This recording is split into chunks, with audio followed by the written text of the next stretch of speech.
térmica no tiene techo, igual que la fotovoltaica.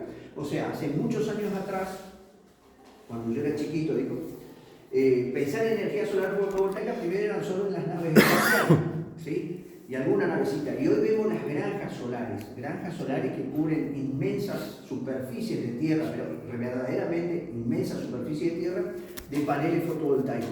Esas son mega obras de gran porte, ¿sí? Bueno, con la energía solar térmica también pasa lo mismo. Podemos llegar a implementar cualquier volumen o cualquier proyecto, cualquier necesidad de agua caliente. No hay límite para eso. Bien, pero para hacer eso hay que tener los conocimientos básicos técnicos, ¿sí? Así como para la parte fotovoltaica hay que tener conocimientos eléctricos y de instalación, para la parte también solar térmica son fundamentales los conocimientos básicos con respecto a cómo se deben instalar los sistemas. Y ahí es donde empieza a tallar el tema de la formación de los técnicos para desarrollar esto. Yo le comento, cuando recién llegué a Córdoba, hace unos 10 años, en Córdoba había 2 empresas o 3 que vendían equipos solares térmicos, 2 o 3. Hoy hay más de 100 en toda la provincia, ¿sí? Y el primer problema que se surgió cuando las primeras empresas es que no había técnicos para instalarlo. Desde el equipito chiquito residencial hasta un equipito más grande no había personal técnico. Entonces estaba la pata de la mesa cuando le faltaba una pata, porque estaba el fabricante, que por lo general era externo, chino, estaba el comerciante, ¿sí?, que hacía la distribución, estaba el distribuidor, estaba el comerciante, pero faltaba el instalador. No había instaladores, ¿sí? Y ahí comenzaron graves problemas técnicos, porque decían, mirá, me lo instalaron en casa. Yo me cansé de ver equipo mal instalado, equipo instalado roto, mal instalado, todo justamente por falta de experiencia. Entonces, personal técnico para eso es de primerísima necesidad, ¿sí?, en ese campo, tanto en el campo fotovoltaico como en el campo térmico. Yo le voy a mostrar después más adelante algunas obras realizadas en Córdoba, muchas en otros lugares de la Argentina, pero ¿hacia dónde apuntamos en la formación acá? Desde que aprendamos a dimensionar un equipo residencial para 4 personas, como para un hotel, como para un edificio residencial, ¿sí?, como para un hospital, como ya hay varios hospitales acá en Córdoba, ¿está? Bien, entonces eso es lo importante. Y los sistemas que tenemos hoy por hoy en el mercado argentino para producir agua caliente con energía solar, básicamente son 2. El más popular de todo es el tubo de vacío.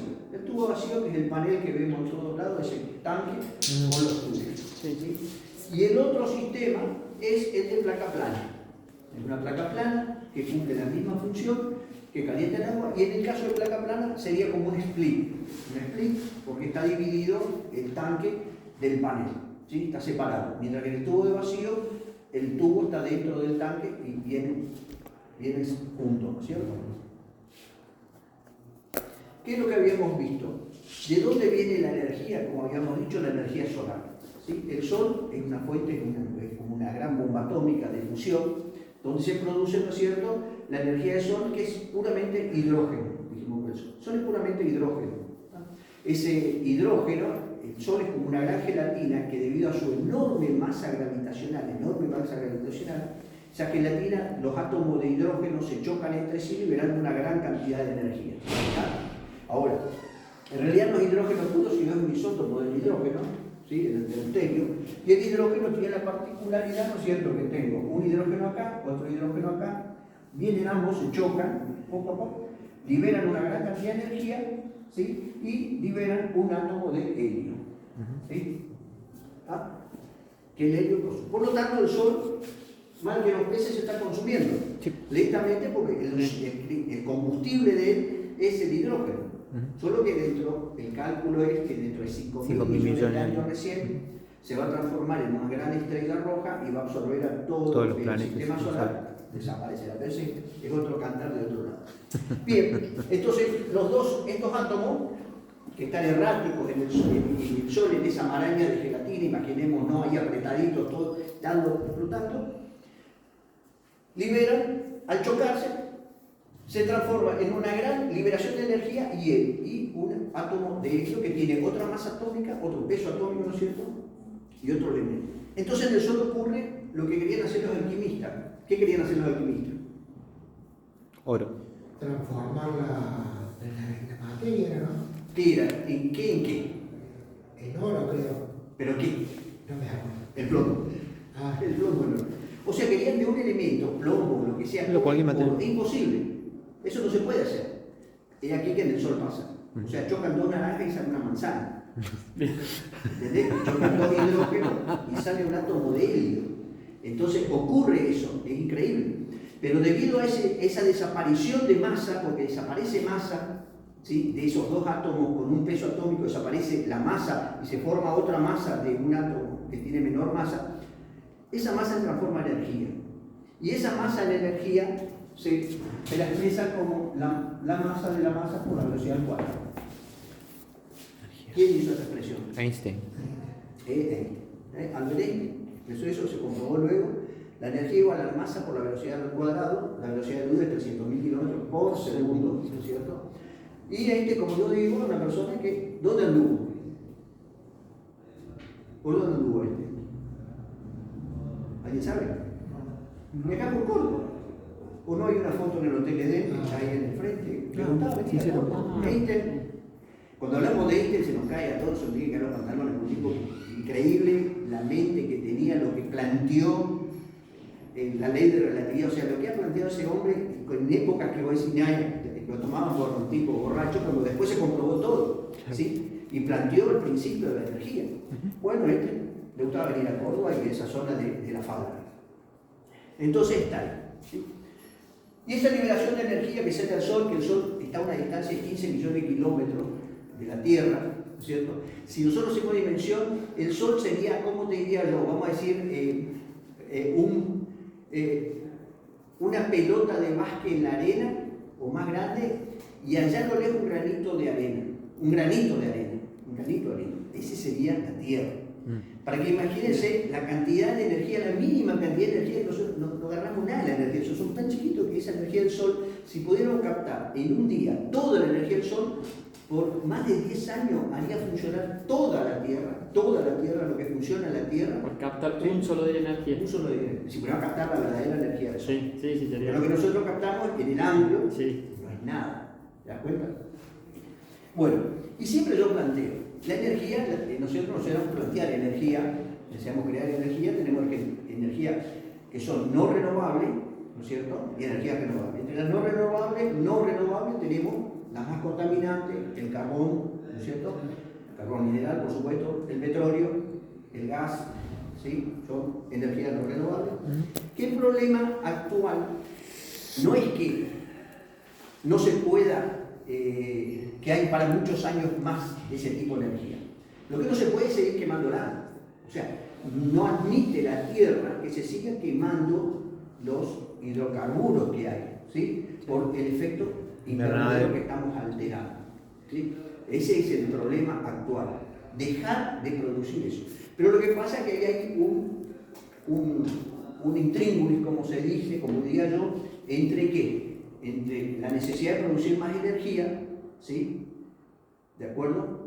¿Para qué? ¿Para qué es la energía? ¿Por qué yo debo generar energía? A veces algunos se acuerdan, ¿no? Y de hecho, por lo menos lo que está encima. ¿Para qué? No sé qué habrá dicho la clase anterior, porque no estuve. Sí. Pero la energía, digamos, básicamente para facilitar la vida de las personas. Exactamente. Para satisfacer la necesidad del hombre. Exactamente para eso. La energía no sirve para otra cosa. La vaca no necesita energía. El perro que vos tenés en tu casa no necesita energía. Sí, vive a costa mejor porque vos... La energía es solo para satisfacer la necesidad del hombre. Por eso no se puede parar el consumo. Porque si nos ponemos a pensar, estamos en una caja que no tiene salida.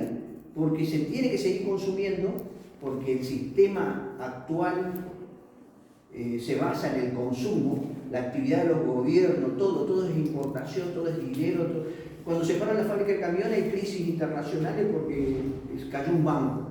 Toda esa actividad económica, todo está relacionado con la actividad económica que es con la producción de bienes para satisfacer la necesidad del hombre.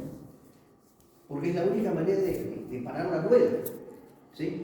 Y uno de los problemas de las energías alternativas con respecto a eso fundamentalmente, es que no la tenés siempre disponible. Es el principal problema de la energía renovable. ¿Ya? Por ejemplo, ahora a la noche la energía solar al horno con papa. No, con papa. Y el eólico podría andar, pero si no tenemos viento, tampoco. Entonces es todo un problema con respecto a ese tema. Mientras que las otras energías las tenemos bien. Y no solo eso, sino que se necesitan grandes potencias, porque si yo pensara en este edificio, y no sería problemático abastecer de energía este edificio, pero la fábrica Fiat que está allá afuera, o la Renault, olvidate. Eso necesita energía, mucha energía, y las 24 horas y los 365 días del año. Entonces pasa un poquito por ahí. ¿De acuerdo? Bien. Entonces, el Sol, que tiene más o menos 5 millones de kilómetros, tiene una temperatura interna de unos 7.000, 8.000 grados Kelvin, ya anda más o menos por ahí en temperatura, pero en la corona solar tiene más de 15 millones de grados de temperatura. O sea, la corona, que es algo que todavía ni los científicos entienden, por qué la corona tiene más temperatura que adentro del Sol. ¿Sí? Bien. Ahora, cuando yo salgo a la vereda, así que hay sol, pongo por acá y siento el sol que me pega acá, y siento calor. ¿Y qué es eso que me está dando? Eso eran los rayos. La energía del sol que me llega. ¿Cómo se llama esa energía? Energía térmica. El fotón. Bien, el fotón. Ese fotón. ¿Y esa energía cómo se denomina? El fotón es una partícula que no tiene masa, tiene solo energía. ¿Sí? ¿Y esa energía cómo se denomina? Energía térmica. Electromagnética. Es energía electromagnética. Todo lo que emite algún tipo de calor, algo, es energía electromagnética. Bueno, el Sol transmite energía electromagnética. Una radiación. Y ese fotón, cuando sale a la corona que viaja, cuando yo salgo y me pega acá, salió del Sol. ¿Cuánto tardan en hacer esos 15 millones de kilómetros? 8 segundos. 8 segundos. 8 minutos. 8 minutos. Perdón, segundo dije no 8 minutos. Ya fue demasiado. Qué rápido. Bueno, pero acá una de las cosas que yo siempre digo, que el fotón, acá tarda 8 minutos, exactamente. Pero ¿cuánto tarda ese fotón que tiene que dar vueltas? Todo el fotón da muchas vueltas hasta que sale acá y de ahí se larga. Son unas cosas que, bueno, que en lo que es la parte astronómica, ¿no es cierto? En lo que es la astronomía, que uno ve que te dicen, che, el universo se está expandiendo, ¿sí? Y después vos ves esa imagen de Hubble y vos decís, loco, ¿qué es eso? ¿Viste? ¿Dónde estamos? ¿Viste? Cuando ves esa imagen a mí no me entra en la cabeza, porque eso está en todos lados y resulta que nosotros somos nada en el universo en el tamaño. Bueno, para salir de acá, los cálculos son que tardan más de 100, y ahí sí, más de 100.000 millones de años. O sea, que el fotón que yo llevo acá, quizás cuando salió del centro que se produjo, era la época de los dinosaurios. ¿Tá? No lo digo yo, lo dicen los estudiantes de astronomía con respecto a eso. Y son las cosas que te dejan boca abierta y decir, bueno, es así como así tarda, como decimos, 8 minutos en recorrer los 15 millones de kilómetros que tiene la distancia del Sol a la Tierra. Bueno, pero ese... 150. Perdón. Bien. Ese es otro tema para el tema de los que se dedican a la astronomía. Lo que sí nos interesa, ¿cuál es la función del Sol con respecto a la vida en la Tierra? ¿Sí? En la Tierra no podría existir vida alguna si no existiera el Sol. Es la madre de todas las vidas. Porque produce la fotosíntesis, con la fotosíntesis aparecen las plantas, con las plantas aparecen los animales de la primera línea, o sea, de la primera etapa, que son animales herbívoros, de ahí aparecen los animales carnívoros, de ahí aparecemos nosotros, aparecen las lluvias, aparecen los vientos, aparece todo. O sea, toda la vida va en función de la energía del Sol. Así que tengamos en cuenta eso. ¿Y qué pasa? Nosotros tenemos lo que se denomina el efecto invernadero. Y el efecto invernadero, la Tierra tampoco existiría si no existiera el efecto invernadero. Ustedes la vida en la Tierra hace que la temperatura interna media de la Tierra sea de 25 grados, 22 grados por año. Sin el efecto invernadero que está dado por la atmósfera, diferentes capas de la atmósfera, estratosfera, todo lo que sea, la temperatura de la Tierra sería menos 240 grados centígrados, lo que sería lo que hay en el espacio. ¿Tá? Pero gracias a que tenemos la atmósfera, se produce el fenómeno del efecto invernadero. ¿Y qué es el efecto invernadero? Bueno, el Sol, cuando genera la energía que pasa a través de la atmósfera, La atmósfera tiene la particularidad que el Sol emite varias ondas, varias partículas, tanto, ¿cierto? Rayos gamma, rayos beta, Ultravioleta. rayos infrarrojos, ultravioleta, ultravioleta de onda corta, ultravioleta de onda larga, ¿cierto? Un montón. Y bueno, la atmósfera tiene la particularidad de absorber algún tipo de onda, que son los que dañarían nuestro ADN, nuestras células, como son las de alta frecuencia, ¿sí? Rayos gamma, rayos beta, eso no pasa. Pero sí pasan los infrarrojos, los ultravioletas, ¿sí? Ahora, algunos son rechazados. Por eso la energía del Sol medida fuera de la atmósfera es de 1600 y pico de watts por metro cuadrado y en la superficie de la Tierra es de 1000 watts por metro cuadrado. Esa es la energía que recibimos directamente sobre la Tierra. Pero parte de esa energía se disipa por los polvos, por la atmósfera mismo, ¿sí? Polvo atmosférico, las nubes también absorben y bueno, una parte, la mayor parte por suerte, llega a la Tierra, ¿sí? Pero luego la Tierra, todo cuerpo que emite, que absorbe energía, luego la emite también, ¿sí? Si yo caliento esto, aunque no me dé cuenta, esto está tibio, está generando energía. Esta pantalla está generando energía, emite esto artificialmente, pero si esto le da el sol durante el día, yo siento que esto calentado. Lo mismo pasa con la Tierra. Entonces una parte emite. Ahora, ¿qué pasa? La frecuencia con que entra el rayo solar tiene una frecuencia, pero cuando la emite la Tierra tiene otra frecuencia. Con otra frecuencia. Y con esa frecuencia ya no puede escaparse totalmente de la atmósfera. Entonces tiende a producir un rebote, a introducirse nuevamente. Y eso hace que haya un equilibrio y se mantenga la temperatura en unos valores que son aptos para la vida. Ese es el efecto invernadero. ¿Cómo? Ese es el efecto invernadero. Ese es el efecto invernadero. Ahora, ¿qué pasa? Nosotros con la actividad humana, el ser humano está alterando ese equilibrio porque está emitiendo muchos gases de efecto invernadero, por lo tanto hay rayos que ahora no pueden escaparse. Entonces se calienta más y ahí está el aumento de la temperatura global. ¿Sí? Justamente ese porque estamos alterando el equilibrio del efecto invernadero que es tan necesario para la vida de la Tierra. Pero es tan necesario su equilibrio óptimo. Si nosotros hacemos que esos rayos no puedan escaparse para producir el equilibrio, la Tierra aumenta. Y había sido aumentar los grados de la Tierra en 1 grado o 2, así que, por ejemplo, los polos antártidos, ¿no es cierto?, donde están los polos, se derritan en los glaciares, o las capas se está disminuyendo las capas de hielo. Bueno, entonces es el famoso efecto invernadero, que después nos va a explicar cómo se produce en un panel solar. Fíjense, acá está, el consumo energético mundial, esto sería lo que generaría el Sol, y estas son las reservas que hay de petróleo, carbón, uranio, gas natural, lo que producía de energía. Y estas son las necesidades que tendría el consumo energético. Bueno, el espectro solar, ¿ves? Los ultravioleta, ¿sí? Los UV, los UA. Después tenemos la luz visible, infrarrojo, que son únicamente esta es la luz visible. Tenemos los rayos infrarrojos, los ultravioleta, que están acá, estos no son dañinos, ¿no es cierto? Y acá tenemos simplemente una pequeña onda entre 400 y 700 nanómetros y tenemos la luz visible. Lo único que podemos ver, no lo vemos.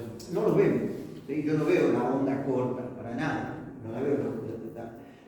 Por ejemplo, las radios emiten radiación también electromagnética, tampoco veo eso. Si me voy a sacar una radiografía, tampoco veo los rayos X. Entonces esto es únicamente la luz visible, que es la frecuencia que me da el Sol.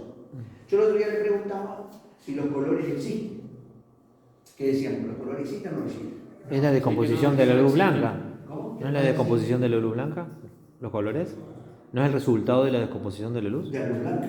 El Sol, si no hubiera atmósfera, el Sol iba a ser una bola blanca, así, blanquita, redonda, sin nada, no amarillo como lo vemos en el horizonte y más roso como lo vemos, ¿cierto? Bien, justamente lo que planteamos y algo también interesante es que los colores no existen, aunque parezca mentira, sino que es el nervio óptico cómo se excita con la frecuencia de la luz que le da. ¿Sí? Claro, pero yo vivo acá, esta no es la luz del Sol, bueno, pero tiene una frecuencia medianamente parecida. Pero si yo pongo un foco acá de descarga de sodio, ¿sí?, o una luz negra, los colores cambian totalmente. ¿Sí? Entonces, ¿cómo cambiaron los colores? No es más negro, no es el mismo color. Un auto rojo pasa a ser anaranjado, otro auto pasa a ser verde. Entonces, Si tuviéramos, por ejemplo, una estrella celeste o azul, claro, sería diferente la percepción. Totalmente diferente, estaríamos acostumbrados a ver eso. Siempre digo, porque a veces dicen, viste, los científicos, los animales ven en blanco y negro. Y no es que el perro dijo, sí, yo veo en blanco y negro. No, estudiaron los nervios ópticos del ojo y determinaron que, bueno, que no tiene lo mismo nervio óptico para distinguir ciertos colores. Pero todo depende de la frecuencia de la luz. En YouTube, yo no lo vi, estaba en Netflix, pero era muy interesante porque tiene varios documentales y había uno que hacía era de arte y yo no lo pude grabar ni ¿qué pasó? Y hacía entrar a la gente en un gran salón con unas chapas con diferentes luces y era increíble porque la gente estaba convencida que estaba viendo un color y cuando apagó las luces y puso otra era totalmente diferente, pero totalmente diferente, pero uno estaba convencido que lo que estaba viendo era amarillo, porque estoy diciendo amarillo, rojo, verde, azul, ¿sí? Cuando cambió la luz, cambió todo de nuevo. Y cuando volvió a cambiar la luz, volvieron a cambiar los colores. ¿Está? Entonces fíjense cómo es el tema de los colores. O sea que al cambiarse las condiciones que preponderaban en el ambiente, la percepción de uno cambiaba. Totalmente. Depende por eso de la frecuencia. Bueno, y acá hay algo importante, la fracción solar. La fracción solar es cuánto nosotros vamos a producir con agua, con la energía del sol, en un sistema de agua caliente, en un sistema en mi casa, donde sea. Yo puedo producir toda la energía que necesito siempre en una vivienda con energía solar, no, porque hay días que no hay sol. Pero para eso también tengo que dimensionarlo. Y entonces está, ¿qué porcentaje de ese yo lo voy a generar con el sol y qué porcentaje lo voy a hacer con energía común, o sea, ya sea con gas, electricidad o lo que sea, ¿no es cierto? Con la energía que yo tengo disponible. Y eso es importante porque yo debo determinar cuánto quiero ahorrar, cuánto voy a producir, cuánto no. Por ejemplo, vamos al caso que yo tengo un sistema de 300 litros para 4 personas, pero ¿qué pasa si tengo 5 o 6 días sin sol? Y yo digo, esos 5 o 6 días sin sol, yo no quiero gastar nada de energía. Entonces el volumen de agua en vez de 300 litros tendría que ser de 3.000 litros, por ejemplo. Con lo cual el costo sería inviable. Por lo tanto, en todo proyecto, cuando se hace el cálculo, hay una parte de fracción solar donde yo voy a definir qué cantidad lo voy a captar con el sol y qué parte lo voy a hacer con energía alternativa. ¿Está?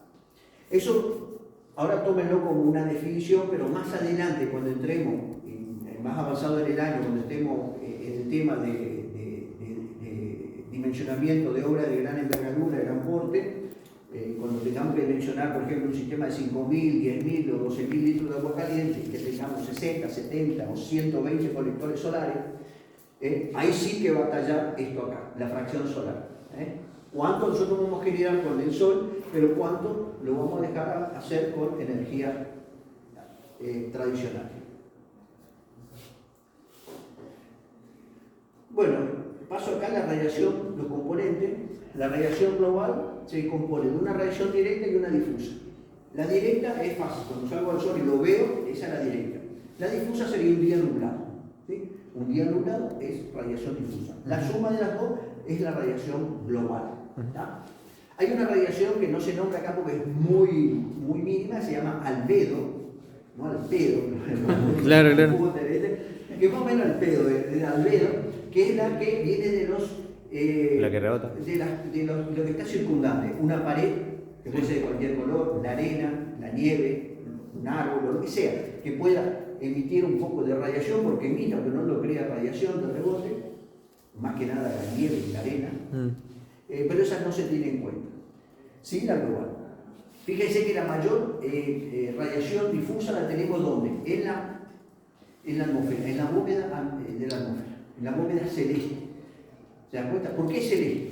Porque la atmósfera filtra, como volvemos a decir, toma principalmente en lo que ustedes vieron, la descomposición de la luz blanca, el tono celeste, la frecuencia del celeste.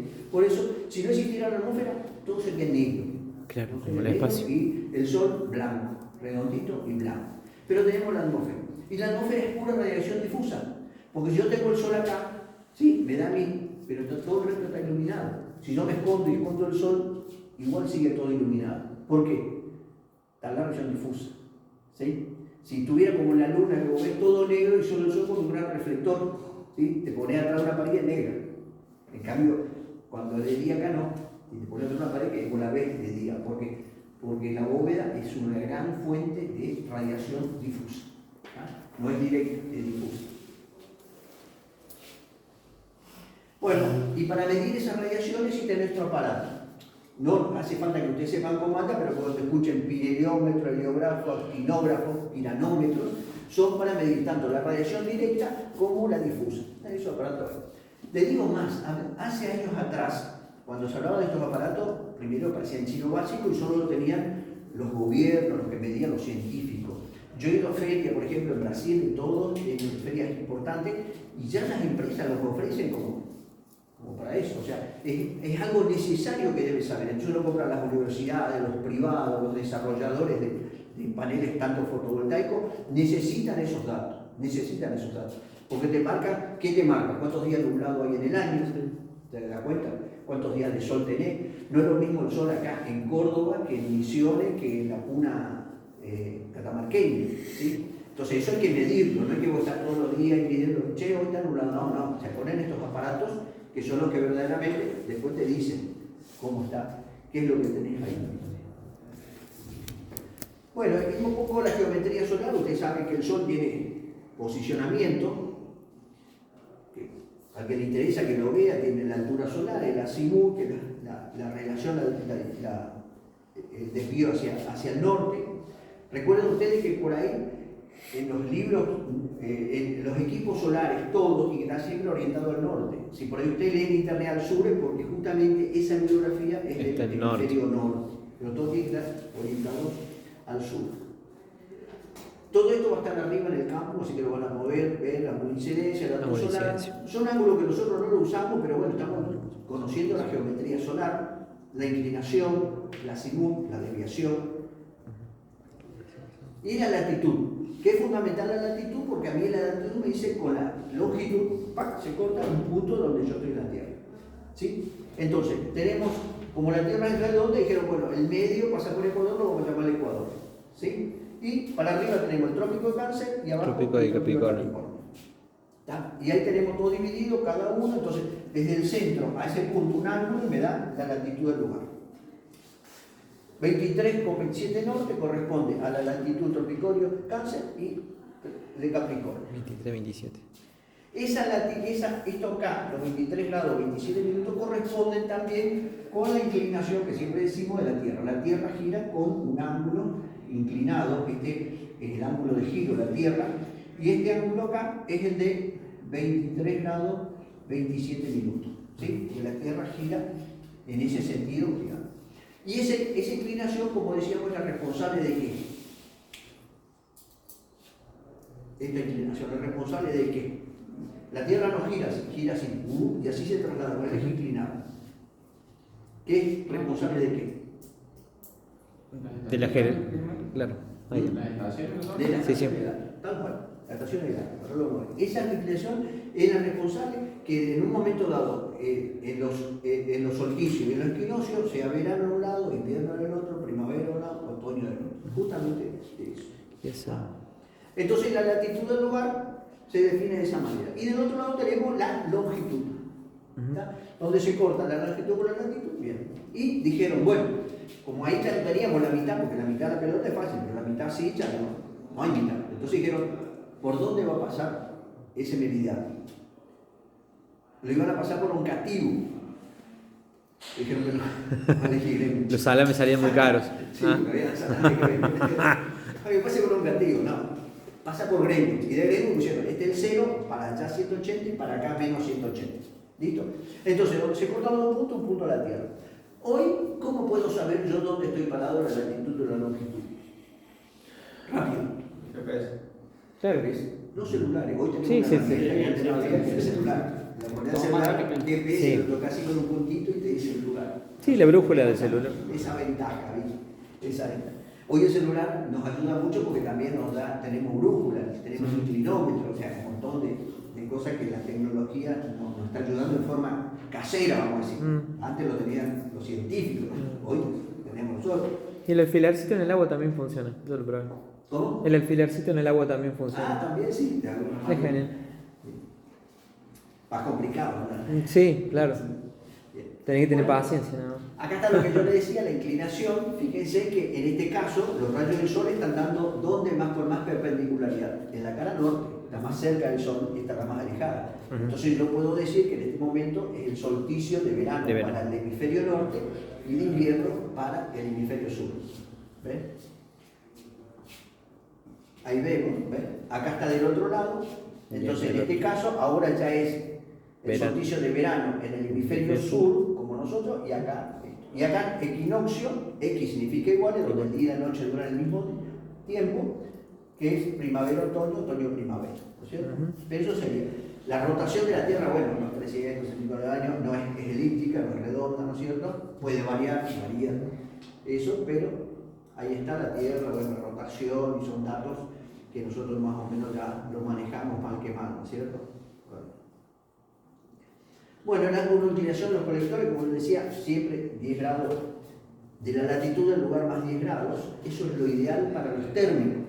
¿Sí? El fotovoltaico mantiene la latitud del lugar, ¿sí? Es lo ideal.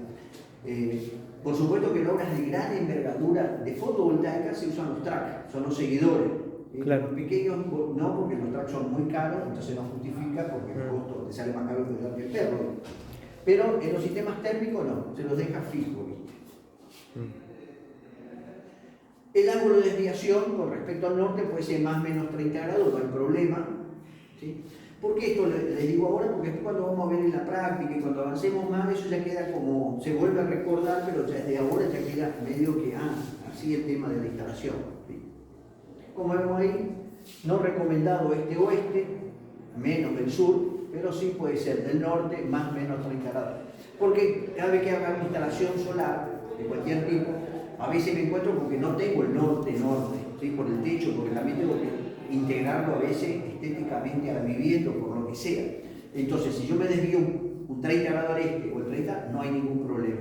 Lo que no tengo que hacer nunca es instalarlo solo al este, porque tomaría sol a la mañana, y tanto lo viste que tomaría sol a la tarde, lo cual no sería el más rendimiento. Bien. Esto es una poco la reacción geométrica para saber por qué viene esto. ¿Cuál es la radiación que llega a la Tierra y con qué energía? Y acá la vamos a ver. ¿Por qué la superficie inclinada? Porque cuando yo inclino la superficie logro que los rayos sean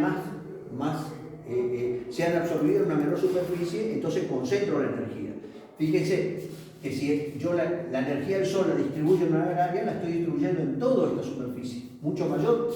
Lo que tengo que hacer es concentrarla. Al concentrarla, ¿cómo logro concentrarlo? Inclinando el colector, enfrentando lo más que puedo los rayos del Sol. Sí, los rayos a del eso. sol. Claro. ¿Sí? Entonces lo que se busca es justamente eso, concentrar la energía del Sol. Esto está repetido.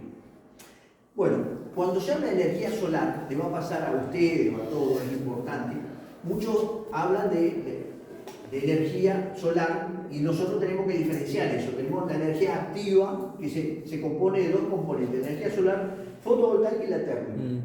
La fotovoltaica, que también se va a ver, generación descentralizada, o sea, off-grid, son sistemas autónomos que andan en lugares donde no hay energía, o lo que hoy se utiliza es conexión a red. Puedo generar energía conectándome a la red. Y por otro lado, la energía solar térmica. ¿Ves? Que es baño, cuando digo baño es el agua sanitaria de la casa, secado de fruta por aire, refrigeración, piscina, climatización de piscina, concentradores, precalentamiento industrial. Y por otro lado tenemos la pasiva. ¿Cuál es la pasiva? La arquitectura. Claro. En la época de los finicios existe eso, ¿no es cierto? La casa, los aleros, donde entraba el aire, por donde iba, refrigerar la casa, calentarla, todo eso, la orientación. Bueno, esa es la pasiva. Pero la que a nosotros nos interesa es la refrigeración térmica, pero la única que vamos a ver en el desarrollo de este curso es esta. Baño, piscina, precalentamiento industrial. Baño, agua caliente sanitaria. Piscina y industrial, porque si ustedes se ponen a pensar, no hay industria. Llamen la que llamen, que no utilicen en algún rango de temperatura el agua caliente. ¿Sí? Desde 30, 35, 40 hasta 100, 120 grados, lo que sea.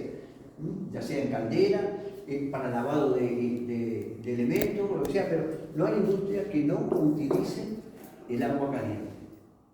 Eso es muy importante. Y también acá, un poco el speech que nosotros tenemos que conocer, que también pasa eso, el costo de un sistema solar, del que usted, desde una vivienda hasta un proyecto, siempre es más elevado que cualquier otro sistema. Que un termotanque a gas, que una caldera a gas, que una caldera eléctrica, lo que raya, ¿no es cierto? El sistema, el costo es mayor. Pero el beneficio es lo que no se ve como un iceberg, es mucho mayor y supera ampliamente al costo. ¿Por qué? Porque primero que es una energía limpia. Segundo, no por usar un sistema alternativo solar vamos a perder confort, porque va a estar bien dimensionado. Vida útil, los sistemas duran de más de 20 a 25 o 30 años. Eso no te dura ni una caldera, ni un termotanque, nada. Tiene mantenimiento, altísimo mantenimiento, alto costo de mantenimiento y de repuesto.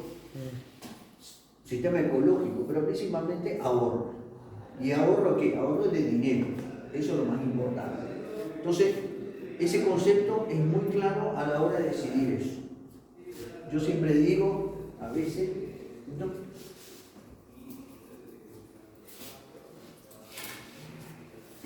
Vos tenés, si yo tengo un gráfico donde tengo acá el costo y acá el tiempo, ¿sí? Yo puedo decir que un sistema tradicional, un calefón, un termotanque, una caldera, tiene un costo inicial esto, pero en función del tiempo el comportamiento de él es así.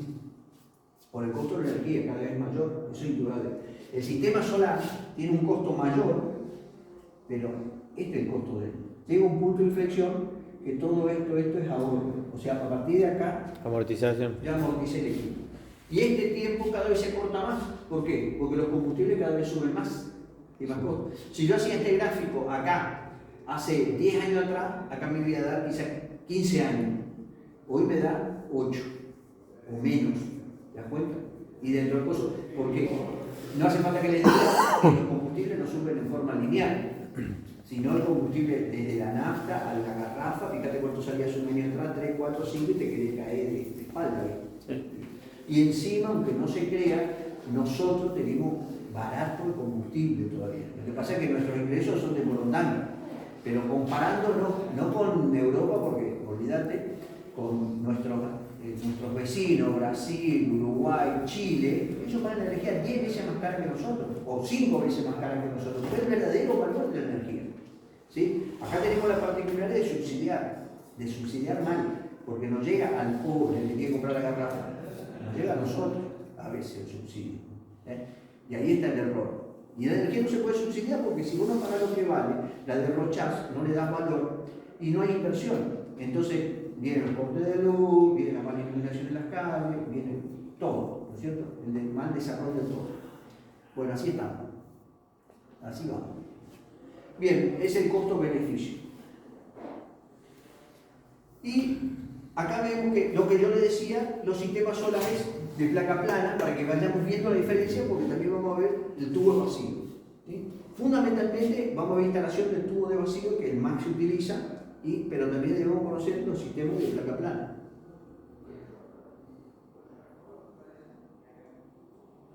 Bien.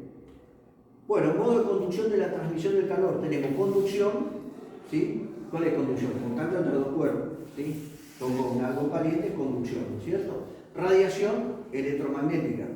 Un foco, un filamento de foco, pongo la mano así, siento la radiación, ¿no es cierto? O una estufa de cuarzo, eso es radiación.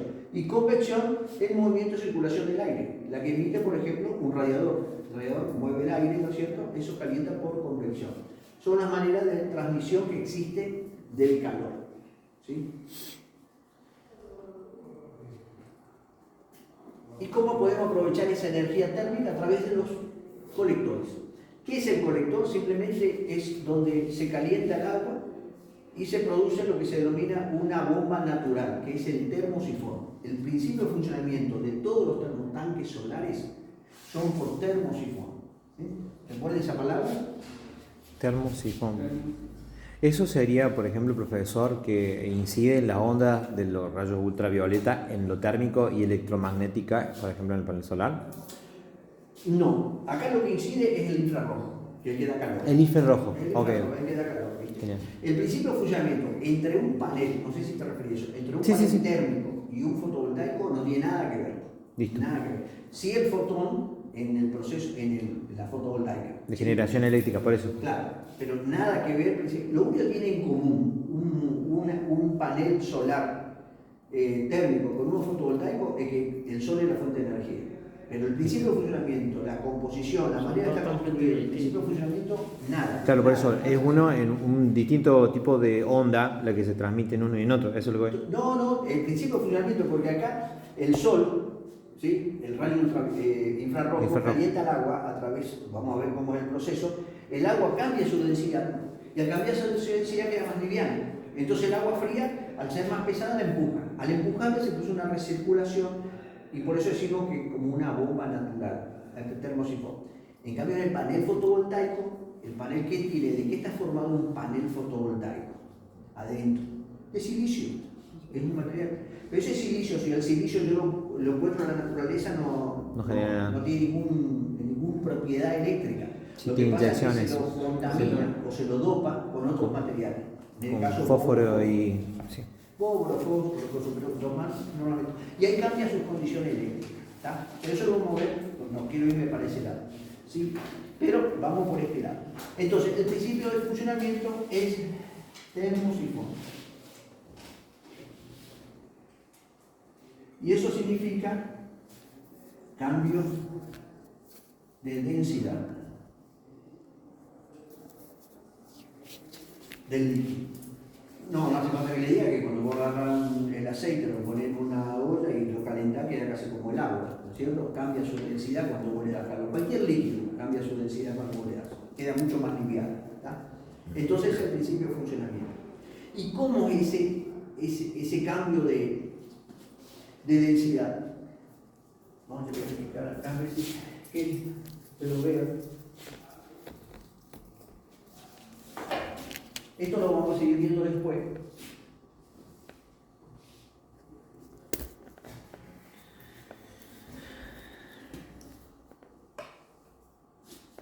La presión se define como la densidad por la altura. ¿Sí? La densidad del agua es 1. ¿Sí? De cualquier líquido, la densidad es 1. Y la altura es la altura que yo tengo. Torricelli, ¿qué hizo? Agarró un tubito lleno, agarró un tonel abajo de madera, ¿no es cierto? Fuerte, bien cinchado, pero le puso un cañito de 10 metros, se subió el ventilador y ¡bum! Con un cañito así reventó el tanque. ¿Por qué? Porque la presión fue la de 10 metros de altura. ¿Sí? Por eso van a ver que dice 10 metros columna de agua, 20 metros columna de agua. ¿Sí? Entonces la presión depende de la altura. Ese es un concepto que tenemos que tener claro, porque mucha gente cree que depende del tamaño del caño la presión. No, el tamaño del caño, el caudal y la pérdida de carga. Lo que le va a sacar de altura, que podemos ver que es la pérdida de carga de un caño. Eso es la pérdida de carga. Es sacarle altura por medio de usar un caño más chico. Pero la altura sigue siendo la presión. Cuando esté todo quietito, si yo mido abajo con un cañito así, la presión va a ser la de esos 10 metros de altura. ¿Sí? Y 10 metros de altura, 10 metros es igual a 1 kilogramo por centímetro cuadrado. Ahí está la relación de presión. ¿Sí? Cada 10 metros tengo 1 kilogramo por centímetro cuadrado. Pero lo que yo le quiero hacer ver ahí, que usted ve la presión, espero que voy a apagar un poquito. Ahí está. La presión depende de la densidad de este líquido, ¿no es cierto? Ponga el No, pues ya lo veo. No, porque se cerró la. Sí, pero quería que... La tapita se ve.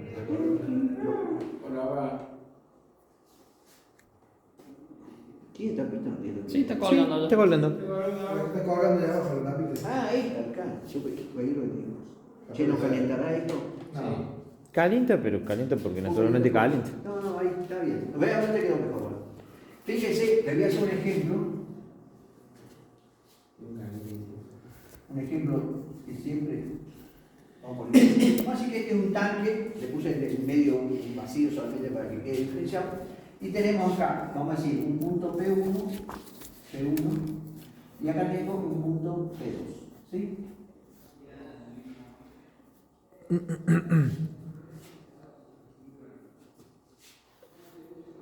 La presión en este punto en la misma masa de agua es la densidad por la altura.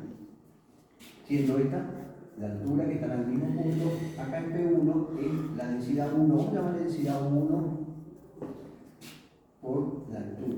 Perdón, esta es 2. ¿Sí? Porque están a la misma altura. Sí. Entonces tienen la misma presión, no hay inconveniente en ese sentido. Ahora, ¿qué pasa? Y está en el equilibrio, o sea, acá puedo decir que P1 es igual a P2. ¿Sí? Ya que implica que la densidad 1 es igual a la densidad 2. ¿Sí? Tomo.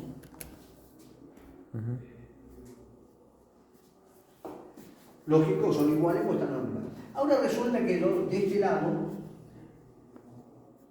empiezo a dar calor, ¿sí? Como una fuente de calor. El sol, un soplete, una lámpara, lo que sea. Entonces, acá empieza a pasar algo. La densidad 1 empieza a ser menor que la densidad 2. ¿Sí? Porque digo que si caliento de este lado, el líquido este va a ser menos denso. Entonces, si ahora esta densidad 1 es menor que esta densidad 2, como antes eran iguales, me está diciendo que P1 es menor que P2. Por lógica, porque tiene una relación directa. Pero ahora esta densidad es mayor que esta, por lo tanto, P2 cosa. Por lo tanto, si P2 es mayor que P1, le empieza a empujar porque es mayor. Y ahí se produce la recirculación del fenómeno del termosifón, la famosa bomba natural que se dice. ¿Tá? Y eso ocurre en cualquier elemento donde yo caliente el agua y haya una diferencia de altura y de presión. ¿Tá? Entonces, de esa manera explicamos cómo es el tema del termosifón. ¿Tá? Medianamente, cuando yo tengo un tanque de tubo vacío, el tubo está acá adentro, ¿no es cierto? Vamos a ponerlo de canto, se va a entender mejor. Yo tengo acá el tanque y acá está el tubo de vacío, ¿sí? Así es un tubo dentro de otro. Sí. Entonces, ¿qué pasa? Yo tengo agua acá le empieza a dar el sol, ¿sí? Entonces aparece un P2 acá, un P1 acá, entonces esta cara que le da el sol, el agua empieza a subir y esta agua que está más fría empieza a bajar por detrás. Y así comienza la recirculación y se comienza a calentar. ¿Sí? Entonces, puede que el agua acá, por ejemplo, esté en 60 grados y acá esté en 40 grados. Pero 40 grados es más frío que 60, por lo tanto existe una diferencia de temperatura y una diferencia de densidad. Esta agua está mucho más caliente que esta. Entonces, cuando acá esté 80 grados, acá va a estar en 70 grados, sigue habiendo una diferencia de temperatura y sigue produciéndose el termosifón. ¿Sí? Entonces, ese es el principio de funcionamiento, por eso quiero que ustedes vean cómo es el tema del termosifón. ¿Está?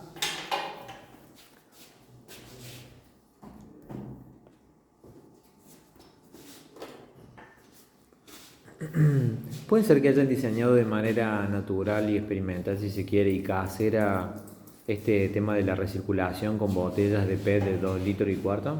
Claro, sí, todo eso se basa en ese principio. O sea, claro, se basa en ese principio. Genial. Yo puedo hacer un sitio con una eficiencia lógica casera, ¿no? Cosas, podría hacerlo mejor si compro los cañitos de cobre y lo hago de cobre y lo sueldo y todo. Yo he visto algo parecido, pero el caño negro de agro, ¿sí? con ese Con caño. todo se puede hacer. ¿Viste? Lo que pasa es que voy a tener una eficiencia muy diferente, sí.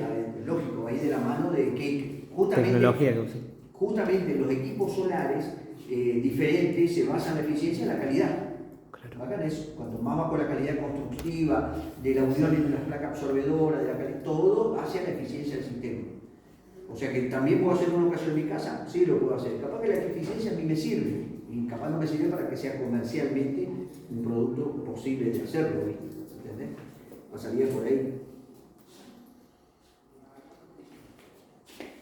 Bien. Ahí, el foco no arriba. Ratito. Ahí está. Bueno, ¿cómo clasificamos los tipos solares térmicos? Baja temperatura, que son los que hablamos nosotros, mediana temperatura, concentradores solares, nosotros no hablamos de eso, y después los altas temperaturas que superan los, eso se usa para vapor, para hacer andar turbinas, ¿viste? Esos espejos y todos esos concentradores que hay. ¿Ves? Los concentradores, digamos, hasta 200 grados, 150 grados. Y eso que mostraba al principio que eran los precalentadores que vienen de 300 grados, digamos. Claro, bien. tal cual. Esto, la particularidad de esto que tiene que seguir el sol. Esto sí o sí tiene que seguir el sol porque al hacer una parábola, ¿no es cierto? Estos equipos acá, cuando son una parábola, son así, ¿no es cierto? Tienen acá lo que se denomina un foco. Y todos los rayos solares que pegan acá rebotan Y sí, por en el ahí. foco. Sí. Todos los que pegan acá rebotan por ahí. Y para que pase por ahí, tiene que estar siempre perpendicular al sol. O sea que no queda otra que lo siga. Orientarlo. Es como las cocinas solares. ¿Alguien vio una cocina solar? Esa parábola. Tiene Sí. un así en el borde, un pernito. Ese pernito no tiene que dar sombra, entonces lo vas acomodando para que siempre esté apuntando al sol. Entonces ahí me aseguro que Que la incidencia de los rayos. pero si vos haces una cocina solar ahí, haces un pollo, lo que sea, porque la temperatura ahí es terrible. Fuertísimo. Un pollo. Hoy me da hambre. Bueno, estos son los grandes, las grandes que se están haciendo, creo que, no sé dónde estaban por planteando alguna de estas. Esto para muy alta temperatura y para generar, bueno, mover tu San Juan. En San Juan, ¿no es cierto? Se estaba hablando de eso, en alguna vez se estaba No lo hablando. han hecho. Es enorme. ¿Ya lo hicieron? Sí. Ah, me interesante eso. Yo tengo mi señal de San Juanini cuando vamos, pero es ¿En impresionante. qué? ¿Dónde está? ¿Te acuerdas? ¿Qué No, grupo? bien la ubicación no la sé, pero es en la entrada de San Juan. No, lo busqué en internet. ¿Se van a cocinar pollo? Ah. Pero es impresionante, antes no era todo un desierto, todo nada, Claro. y ahora es impresionante, todo un campo que no, se ve el principio y no se ve el final de los paneles, ¿Qué lo parió? pero es larguísimo. ¿Qué va? Lo aprovecharon. Ah, impresionante eso. Sí. Lo aprovecharon muy bien. Bueno, los colectores solares térmicos de baja temperatura tenemos el colector solar plano, que vimos, tubo de vacío, Ejé. heat pipe, que vamos a ver, colectores sin cubierta transparente, los de piscina. ¿Está? Hecho ahí. Bueno, gente, hoy dejamos acá. Genial. Listo.